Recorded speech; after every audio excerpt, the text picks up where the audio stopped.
Bonjour à toutes et à tous et bienvenue sur cette nouvelle vidéo dans laquelle je vais vous parler de la vélocité de la monnaie, de l'argent.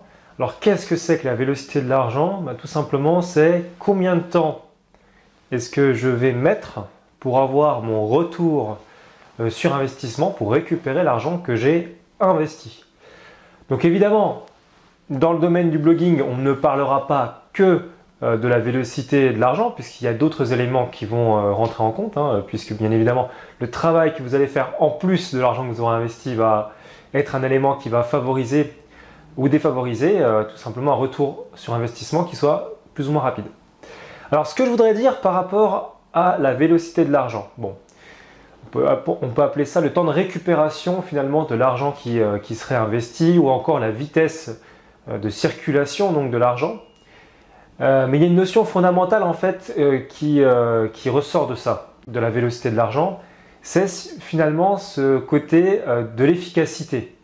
Et c'est ce côté de cette équation que résolvent mieux les gens riches que les autres, qui est tout simplement utiliser le minimum de temps pour gagner le maximum d'argent. Donc bon, c'est un peu simpliste, mais c'est comme ça que se présente l'équation. Alors, il y a un truc que je voudrais vous dire, puisque moi je vais essentiellement parler à des personnes dans le domaine du blogging, ou éventuellement des gens en tout cas qui ont une passion, qui veulent rentabiliser, donc qui ont, on va dire, une expertise dans un domaine et qui voudraient gagner de l'argent dans ce domaine-là. Donc c'est pour ça qu'un blog c'est vraiment l'idéal, puisque le blog en fait permet d'avoir une visibilité, comme par exemple une enseigne d'entreprise, donc par exemple sur YouTube ou sur son propre blog en affichant des articles. Donc ça c'est ce qu'on appelle en fait le personal branding, donc c'est-à-dire en fait tout simplement une image de marque mais personnelle, qui serait propre à une personne, donc à l'entrepreneur que nous sommes. Et pour ça, moi je voudrais vous dire un truc, parce que vous n'y arriverez pas sinon. Il faut que vous fassiez il faut que vous vous lanciez dans un domaine dans lequel vous êtes passionné. Parce que sans la passion, vous allez avoir beaucoup de mal. Et c'est pareil, il faut privilégier vraiment un retour sur investissement rapide, donc une efficacité optimale, puisque sinon vous allez vous décourager, même si ce que vous faites pour vous est intéressant, ça vous plaît. Si vous ne voyez pas des résultats concrets apparaître, vous allez vous décourager, et ça, je peux vous assurer qu'il y a un pourcentage très élevé de jeunes entrepreneurs, de jeunes entreprises qui mettent la clé sous la porte ou qui abandonnent, qui arrêtent, tout simplement parce qu'il n'y a pas de retour assez rapide, ou même qu'il n'y a pas tout simplement assez rapidement de chiffres ou de bénéfices qui est réalisé. Donc la passion, c'est vraiment indispensable, parce que ça va vous permettre de communiquer sans que vous ayez l'impression de travailler en fait. Et là donc on va partir sur finalement on va partir sur une autre chose, c'est est-ce que les actions que vous menez aujourd'hui, est-ce qu'elles seront encore utiles dans 1 an, 2 ans, 3 ans? On va prendre un exemple tout simple, vous allez comprendre. Imaginons la vidéo que je suis en train de tourner là. Donc je la tourne aujourd'hui, je prends peut-être 1 heure de mon temps pour la préparer et la tourner, mais elle sera encore visible sur internet dans 1 an, dans 2 ans, et vous pourrez encore bénéficier finalement de ce que je dis là maintenant, dans ce laps de temps, puisque c'est un peu intemporel finalement ce que j'énonce ici. Donc là vous comprenez un petit peu l'idée, c'est-à-dire qu'il faut que les actions qui soient menées soient des actions qui soient efficaces aujourd'hui, mais aussi qu'elles puissent perdurer dans le temps. Ça c'est important, parce que sinon ça va nous obliger à avoir toujours à remettre de l'énergie dans la machine, pour pouvoir toujours ramener finalement tout simplement comme ça des passionnés, des clients, etc. Donc ça c'est quelque chose qui est important. Il faut que vous ayez dans vos tâches que vous accomplissez des valeurs qui soient, on appelle ça des valeurs résiduelles. Voilà, alors là je vous ai parlé un petit peu de la vélocité de l'argent, et je vais vous parler d'un élément concernant la vélocité de l'argent, c'est les systèmes de levier.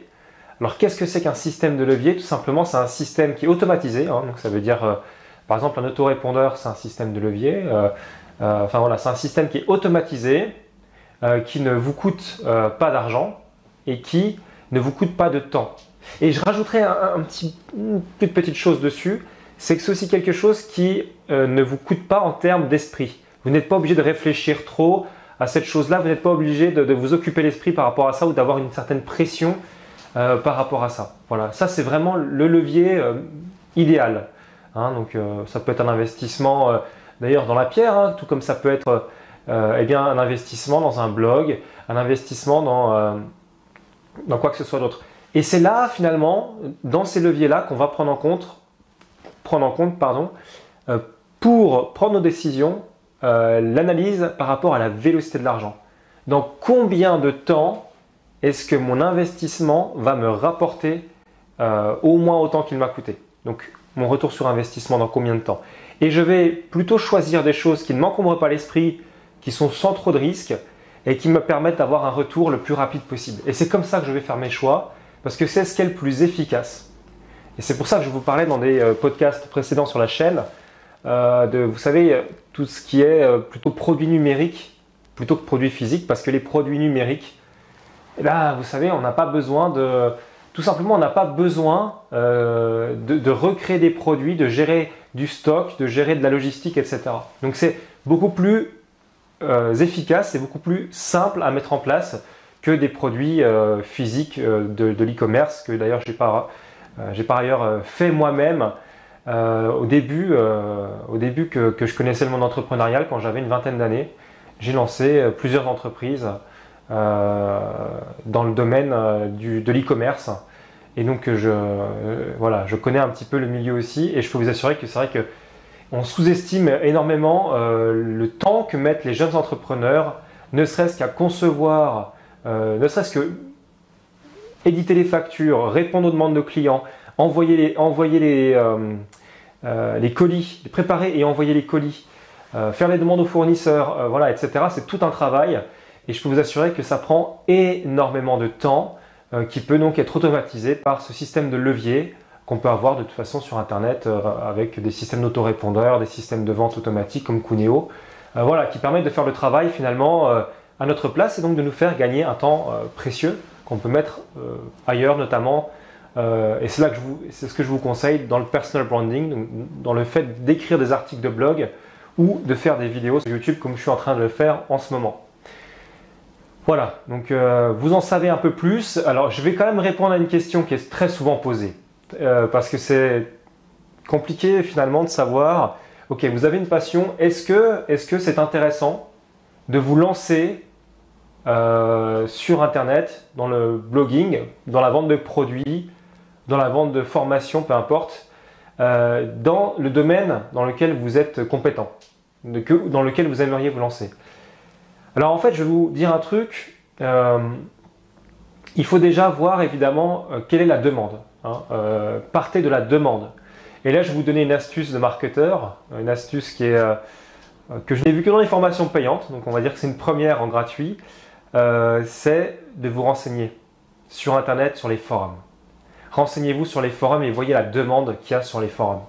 Et là, vous aurez une idée du nombre, du potentiel numérique, du nombre qu'il y aura de personnes qui seraient intéressées pour avoir des réponses à leurs questions, à leurs besoins. Et là, je vous inciterai à vous poser la question suivante.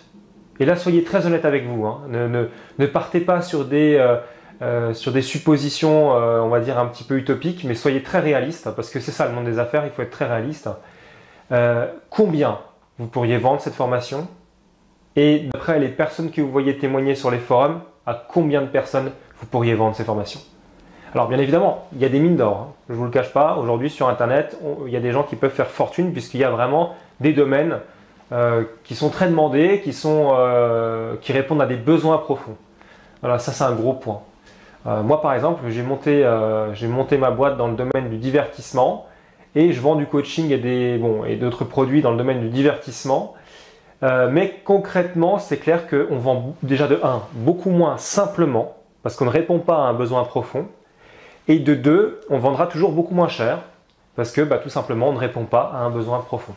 Voilà. Alors que si par exemple, on répond à un besoin profond, comme un besoin de se sociabiliser, un besoin par exemple de se soigner, que ce soit mentalement ou physiquement sur quelque chose, alors je ne sais pas, mais peut-être trouver des amis, se rendre sociable, etc.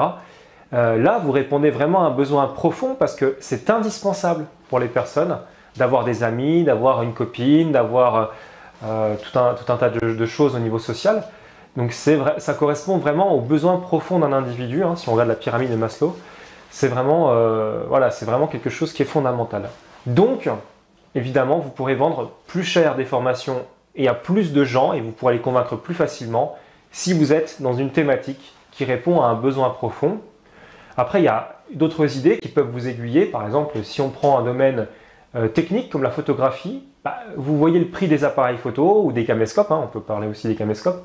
Donc vous imaginez bien évidemment que quelqu'un qui paye un appareil photo 3 000 € ou un caméscope 10 000 €, enfin je schémate, enfin, c'est un peu grossier mais c'est pour que vous compreniez l'idée, c'est évident qu'il serait prêt à payer une formation même de 300-400 € pour savoir utiliser au mieux son appareil et avoir des conseils de professionnels ou de gens qui sont plus avisés que lui. Donc c'est évident que voilà, qu'il y a une possibilité de générer de l'argent parce que tout simplement on est dans un domaine où les produits eux-mêmes coûtent cher. Donc à vous aussi de vous calquer par rapport aux produits physiques, au coût des produits physiques et vous saurez beaucoup plus, avec beaucoup plus de précision si vous vous lancez dans un domaine qui est porteur ou pas. Voilà, donc j'ai fait à peu près le tour de cette histoire de vélocité de l'argent, mais un élément fondamental, c'est l'efficacité. Soyez efficace et ne faites que ce qui fonctionne en automatique. Automatisez les tâches. De toute façon, vous verrez que plus tard, je vous conseillerais aussi de déléguer des tâches, mais automatisez parce que une action que vous faites, il faut qu'elle soit faite en un minimum de fois. Ça veut dire que vous la faites une fois, il faut qu'elle serve toujours. Ça, c'est l'effet de levier et ça, c'est ce qui permet de gagner un temps précieux. Et c'est ce qui permet à certaines personnes, tout simplement, de générer des millions quand d'autres personnes, avec un travail tout aussi acharné, vont générer beaucoup moins d'argent parce qu'ils n'auront pas ces effets cumulés de levier qui vont leur permettre de créer des revenus exponentiels. Voilà. Donc je vous dis à très bientôt pour une nouvelle vidéo. Je vous souhaite tout le succès que vos affaires méritent. Et puis, je vous souhaite aussi de prendre du plaisir dans ce monde entrepreneurial puisque c'est vraiment une aventure passionnante. Allez, à la prochaine. Ciao, ciao.